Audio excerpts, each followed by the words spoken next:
Assalamualaikum warahmatullahi wabarakatuh. USM News kembali hadir menjumpai Anda. Beragam informasi menarik akan kami sajikan untuk Anda selama 30 menit ke depan. Bersama saya Pandu Chandra dan berikut USM News selengkapnya.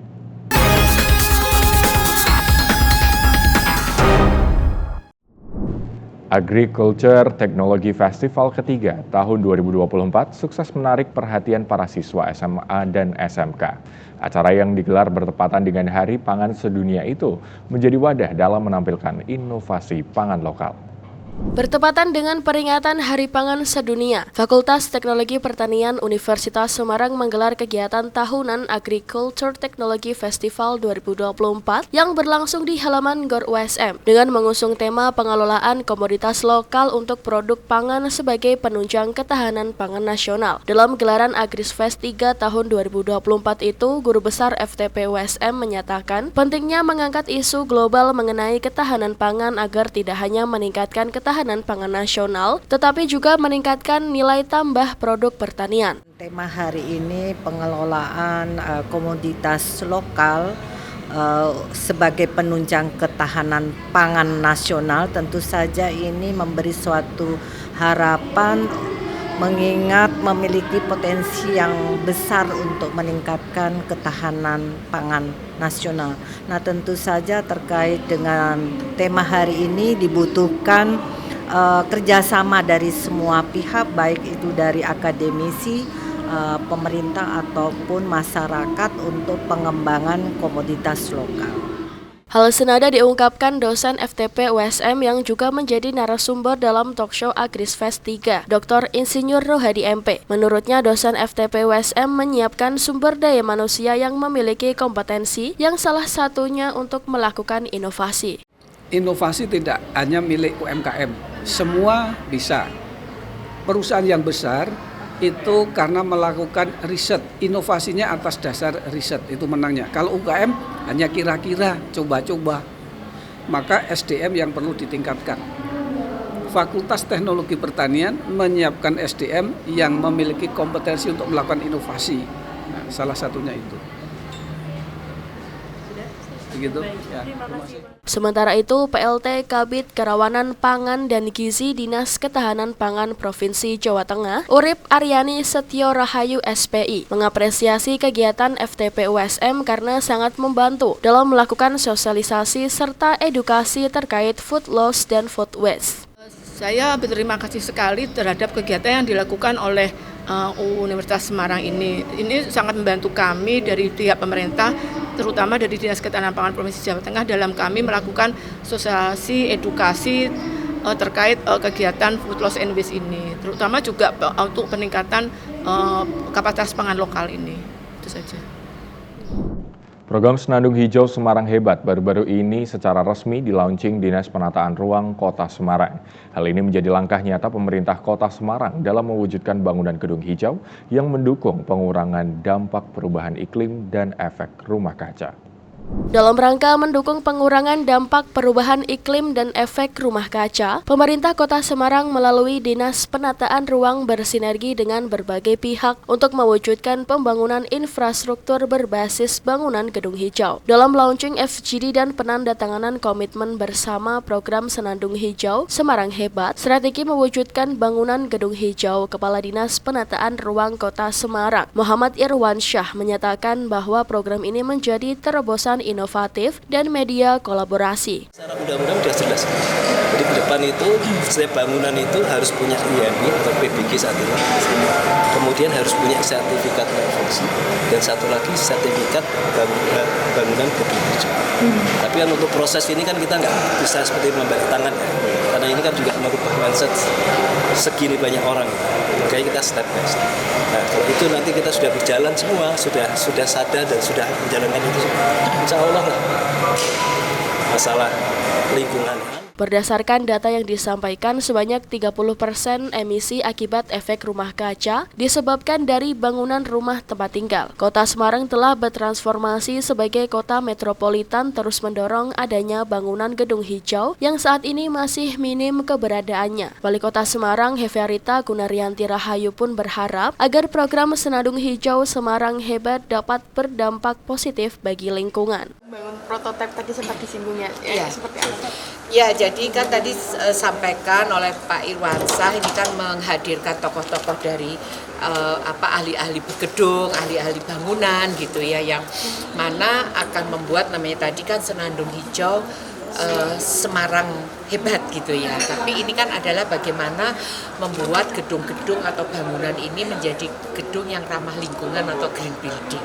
Tapi saya tadi menyampaikan bahwa prototipe itu tidak bisa digebiah-uyah, tidak bisa sama.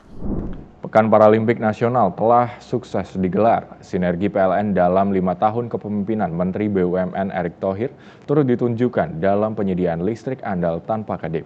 Pekan Paralimpik Nasional telah berlangsung dengan begitu meriah. Gelaran kompetisi olahraga disabilitas terbesar di Indonesia itu berlangsung di Surakarta mulai 6 hingga 13 Oktober 2024.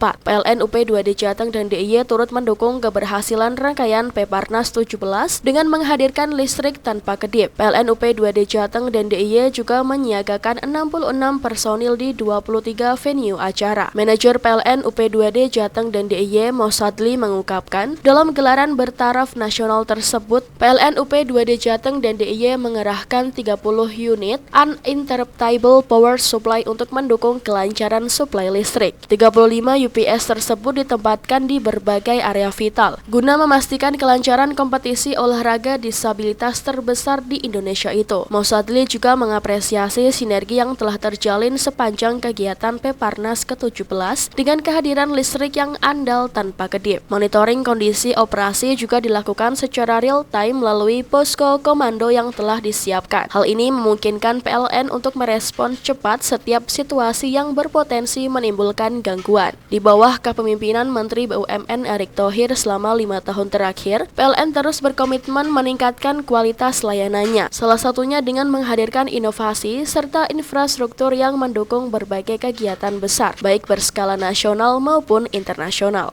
Kehadiran PLN dalam Peparnas 2024 ini merupakan bentuk dukungan nyata terhadap kesuksesan acara olahraga bagi atlet disabilitas terbesar di Indonesia. Langkah ini sekaligus cerminan dari semangat kolaborasi BUMN dalam mewujudkan Indonesia yang lebih inklusif dan berdaya saing. Pemirsa, kawasan Kota Lama menyajikan bangunan dengan arsitektur masa kolonial Belanda. Tapi tahukah Anda di kawasan Kota Lama juga terdapat pasar dengan koleksi barang antik yang beragam? Berikut liputannya untuk Anda. Pasar Antik Kota Lama Semarang berdiri berkat inisiatif komunitas yang ingin menghidupkan kembali kawasan bersejarah Kota Lama. Raufik, salah satu pendiri dan pedagang di pasar tersebut, menceritakan asal mula terbentuknya pasar antik ini. Dulu tahun 2013 di sini kan saya sebagai pemandu wisata, terus kita kumpul sama komunitas sepeda sama motor tua. Terus rasa-rasan kepengen membuat Kota Lama jadi rame. Akhirnya di tahun 2014 bulan Februari berdirilah pasar antik, dan ini sampai sekarang, dan kita masuk di dalam gedung Galeri Industri Kreatif Semarang. Kalau saya sebenarnya sudah di Kota Lama mencari nafkah 11 tahun. Ini ada perbedaan ya. Kalau dulu Kota Lama tahun 2013 sampai tahun 2018 itu kesannya sepi. Tapi jangan salah, saat itu tahun 2013 sampai tahun 2018 itu yang datang adalah orang luar kota, dan rata-rata mereka kesini bawa uang. Ada perputaran uang, jadi mereka berbelanja. Berbeda sama yang segmen sekarang. Kesannya Kota Lama ramai, iya ramai, tapi itu kan anak muda, dan mereka datang ke sini hanya parkir, foto-foto, udah pulang. Itu perbedaan tahun 2000 ke bawah, tahun 2018 ke bawah sampai tahun 2018 ke atas, itu perbedaannya. Setelah berkembang selama bertahun-tahun, pasar antik kini menempati gedung Galeri Industri Kreatif Semarang, menawarkan suasana baru bagi pengunjung. Mengenai harapannya ke depan, Raufik menambahkan harapannya pasar antik ini tetap berjalan. Kadang barang-barang lawas dianggap tidak berharga, tapi jangan salah, di sini ada pasar dan segmen pembelinya. Pasar antik ini tidak hanya menjadi tempat transaksi, tetapi juga sarana melestarikan sejarah melalui barang-barang yang memiliki nilai cerita bagi pembeli dan penjual. Dinas Kebudayaan dan Pariwisata atau Disbudpar Kota Semarang kembali menggelar Festival Dalang Anak dan Remaja. Kegiatan tersebut dilakukan dalam rangka melestarikan seni perdalangan, khususnya di kalangan generasi muda Kota Semarang. 10 peserta tampil pada Grand Final Festival Dalang Anak dan Remaja Kota Semarang 2024 di Taman Budaya Raden Saleh pada Rabu 16 Oktober 2024. Kabid Kebudayaan Disbudpar Kota Semarang, Sarosa, menuturkan festival dalang ini merupakan salah satu kegiatan yang rutin dilaksanakan sejak tahun 2015 lalu. Yang menyebut tahun ini adalah kali pertama festival dalang berlangsung dalam 2 kategori berbeda, yaitu anak dan remaja. Tujuannya, kata Sarosa, untuk lebih meningkatkan regenerasi seniman dalang cilik di masa yang akan datang. Di tingkat Grand Final, juara 1 dari masing-masing kategori berhak mewakili Kota Semarang untuk maju ke festival dalang di tingkat provinsi. Festival dalang ini merupakan salah satu kegiatan yang rutin setiap tahun dilaksanakan, dan ini merupakan salah satu unggulan kami untuk pembinaan dan pelestarian seni budaya, khususnya seni pedalangan, untuk memberikan wadah kepada para generasi muda, khususnya anak dan remaja. Dan ini kegiatan ini mengacu pada kegiatan festival wayang tingkat nasional. Yang tahun ini kami selenggarakan dari 2 kategori, yaitu kategori anak dan remaja. Anak itu usia 8 sampai 12 tahun, dan yang remaja usia 12 sampai 15 tahun. Tahun kemarin kita menjadi juara, Kota Semarang menjadi juara 2 tingkat nasional. Semoga nanti harapannya nanti yang juara-juara ini bisa maju ke tingkat provinsi dan tingkat nasional. Itu yang harapan kami, nanti bisa menjadikan menjadi unggulan Kota Semarang, khususnya pedalangan. Menurut Sarosa, antusias peserta tiap tahunnya mengalami peningkatan. Tahun ini terdapat 20 peserta yang mendaftar, terdiri dari 9 orang di kategori anak dan 11 orang di kategori remaja. Salah satunya adalah Raifil Priya Wahyana, siswa kelas 5 di SD Islam Al-Azhar 14 Semarang itu tampak mahir dalam memainkan wayang kulit. Ia mengaku keikutsertaannya dalam festival dalang tahun ini adalah kali ketiga. Ia pun berharap penampilannya bisa memukau para dewan juri. Yang dibawain apa ceritanya? Lakon Bima Meguru. Tentang apa itu? Tentang Brotoseno mencari jati dirinya. Terus tadi kalau kamu sendiri ini ikut pertama atau sebelumnya udah pernah ikut? Sebelumnya udah pernah ikut 2 kali. Ini berarti ke 3. Terus gimana tadi, gugup nggak sih ikut? Ya awalnya waktu yang urut 1 itu saya sudah gimana ini, terus waktu pentas kok bagus gitu kan, seru gitu.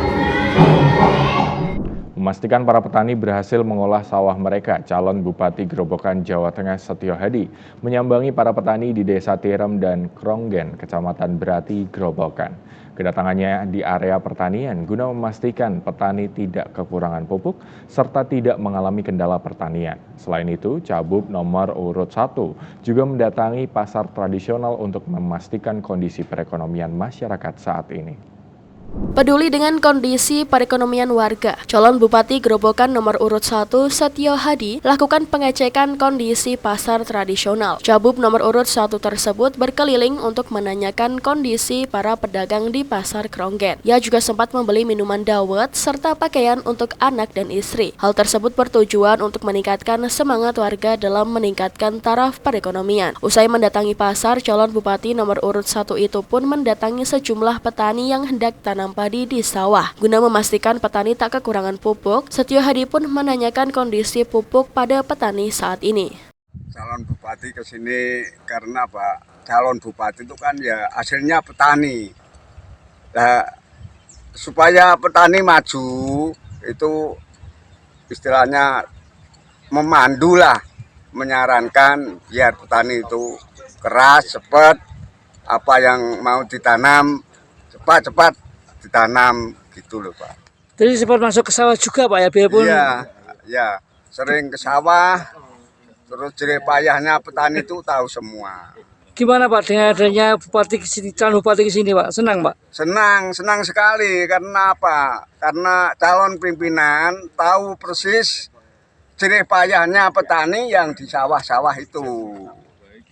Untuk pupuk gimana Pak? cukup, lumayan, pelayanan bagus. Bisa terjangkau Pak harganya Pak ya? Iya bisa, sudah terjangkau. Ini saya terjun di petani. Jadi saya ingin tahu belum wisata ini masyarakat petani juga ke pasar, jadi lihat pasar, ingin ketemu pasar keadaannya bagaimana. Kami harapkan karena pasar ini sangat penting sekali untuk menunjang ekonomi masyarakat. Di dalam pasar Pak pedagang mengharap apa Pak? Di dalam pasar mengharap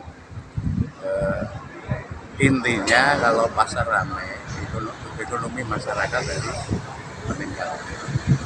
Ya, contohnya kalau pasar ramai, petani panen raya, akhirnya masyarakat juga meramaikan pasar. Pak, di sawah tadi ada beberapa petani yang mengatakan pupuk gimana Pak? Tadi kita terjun ke petani langsung, kenyataannya pupuk tidak ada masalah. Pasar ada. Dan apa yang dihindari masyarakat, kalau saya turun ke bawah dan keluhan pupuk tanya, ini ya tidak ada masalah, harga stabil, sesuai permintaan petani. Ia berharap masa tanam yang dilakukan para petani saat ini tepat waktu, sehingga tanaman padi dapat tumbuh dengan baik dan mendapatkan hasil yang melimpah. Pemirsa, setelah dilanda badai Helen dan Milton, warga di Florida dan negara bagian sekitar di Tenggara Amerika Serikat harus membangun kembali kehidupan mereka, termasuk mengurus ganti rugi dari asuransi maupun pemerintah. Begitu parahnya badai tropis tahun ini, sebagian bahkan mempertimbangkan untuk pindah. Selengkapnya ikuti laporan tim VOA berikut ini. Informasi ini sekaligus menutup perjumpaan kita di hari ini. Saksikan terus USM News hanya di USM TV. Saya Pandu Chandra dan seluruh kru yang bertugas pamit undur diri. Terima kasih. Wassalamualaikum warahmatullahi wabarakatuh. Nyoman Parvis dan istrinya Janet adalah warga kota St. Pete Beach, dekat St. Petersburg, Florida. Wilayah yang terdampak badai topan beruntun Helen dan Milton. Seperti ribuan warga negara bagian Florida, mereka belum bisa kembali ke rumah mereka. Mereka bersyukur selamat dari banjir bawaan badai. Airnya semakin tinggi, terus di luar rumah itu airnya sekitar 4 feet dan di dalam rumah sudah setengah badan. Kita jadi panik. Terus saya sama istri saya, Janet, putuskan untuk keluar rumah karena takut nanti tenggelam di dalam rumah. Rumah Nyoman sebenarnya berada di daerah evakuasi, namun mereka tak mengindahkan perintah evakuasi. Terus dikasih tahu harus evakuasi. Tapi aku lihat di TV itu jaraknya jauh dari eye of hurricane itu sekitar 110 miles away. Kita diputuskan untuk tinggal di rumah itu. Selain itu keduanya pernah salah pilih tempat mengungsi. Yang terakhir itu yang jatuhnya ke Fort Myers itu saya mengungsi ke Orlando. Biasanya 2 jam, terus saya sama tetangga saya mengungsi itu drive-nya itu 5 jam ke Orlando. Tinggal di hotel karena pet friendly itu. Hotelnya banjir. Selama tinggal di Florida, Nyoman dan istrinya pernah mengungsi dari badai, sedikitnya 4 kali. Musim badai Atlantik baru akan berakhir akhir November nanti. Sejak Juni ada 13 badai, 4 diantaranya di atas kategori 3 lebih atau berkecepatan angin lebih dari 285 km per jam, yakni badai Beryl, Helen akhir September lalu, Kirk yang tidak sampai ke daratan, kemudian Milton. Badan Kelautan dan Atmosfer Amerika Serikat NOAA telah memperkirakan musim badai tahun ini lebih aktif dari biasanya. Sering terjadinya badai membuat Nyoman memikirkan pindah, meski ini bukan keputusan yang mudah. Mungkin masih tinggal di Florida, tapi daerahnya yang lebih tinggi, dekat pantai gitu. Mungkin pindah balik lagi ke Los Angeles, California, Ohio, masih belum pasti. Ohio lah paling aman, tapi istri saya nggak senang snow itu. Ingin dia balik ke Bali aja nanti mungkin. Cynthia Khairul yang juga tinggal di St. Petersburg juga telah mengungsi 2 kali bersama suaminya. Namun untuk pindah, ia mengatakan masing-masing wilayah punya potensi bencana sendiri. Pindah kemana gitu, cuman kalau pindah kemana ada gimana nanti kayak di LA, California earthquake, right? And kalau di Texas tornado. Alabama juga begitu. Jadi di mana-mana memang kalau ada devastasi gitu, nggak bisa dihindari. Begitu pula dengan Yoko Bagus di Clearwater, Florida. Dari dulu tinggal di Clearwater, muter-muter ya tetap Clearwater. Sebelumnya tuh nggak ada yang flooding di Florida. Florida adalah salah satu negara bagian Amerika Serikat yang suhu udaranya hangat sepanjang tahun, sehingga menjadi destinasi wisata yang mendatangkan hampir 140 juta turis setahun menurut Dinas Wisata setempat. Karena suhu udara yang hangat dan pajak rendah, Florida juga menjadi tujuan utama bagi warga lansia untuk melewatkan masa pensiun. Tapi sebagai resikonya, wilayah ini juga sangat rentan terhadap badai hurikan atau topan. Dari Washington DC, Yuni Salim, Karlina Amkas, dan tim VOA.